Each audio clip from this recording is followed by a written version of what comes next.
Hello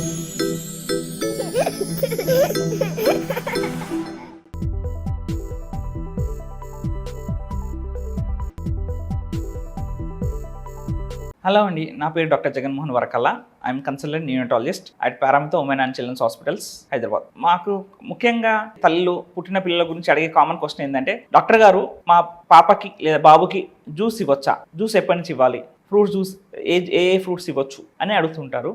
generally 1 year లోపు అంటే సంవత్సరం లోపు పిల్లలకి జ్యూస్ ఇవ్వడం అంత మంచి సజెషన్ కాదు. మేము పిల్లలకి first 6 months exclusive breast feeding, first 6 నెలలు ఎక్స్క్లూజివ్ బ్రెస్ట్ ఫీడింగ్ అంటే చుక్క మంచినీరు కూడా ఇవ్వకూడదు, తల్లిపాలే ఇవ్వాల్సి ఉంటుంది. ఎందుకంటే తల్లిపాలలో ఉండే 80% ఉండేది వాటరే కాబట్టి. 6 నెలల తర్వాత స్లోగా ఉగ్గు పెట్టడం స్టార్ట్ చేయమంటాము. వాటితో పాటు ఫ్రూట్స్లో ముఖ్యంగా స్వీట్గా లేనివి, ఎక్కువ షుగర్ కంటెంట్ లేని ఫ్రూట్స్, ముఖ్యంగా యాపిల్ లాంటి ఫ్రూట్స్ని అది స్టీమ్ చేసి మ్యాష్ చేసి ఉగ్గులా పెట్టమని చెప్తూ ఉంటాము.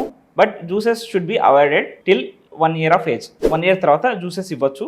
అందులో కూడా no added sugar, no added ice or any cool water into it till baby reaches 1.5 year అని చెప్తూ ఉంటాము. కొబ్బరి నీళ్ళు ఇవ్వచ్చా అంటారు. జనరలీ ఆఫ్టర్ 6 months పిల్లలకి కొద్దిగా ఫుడ్ పెట్టే స్టార్ట్ అయినాక వాటర్ ఇవ్వచ్చు. వాటర్తో పాటు ఒక్కోసారి ఎప్పుడైనా మోషన్స్ అయినప్పుడు అలా కొబ్బరి నీళ్ళు మాత్రం ఇవ్వచ్చు. But generally try to avoid fruit juices till baby reaches 1 year.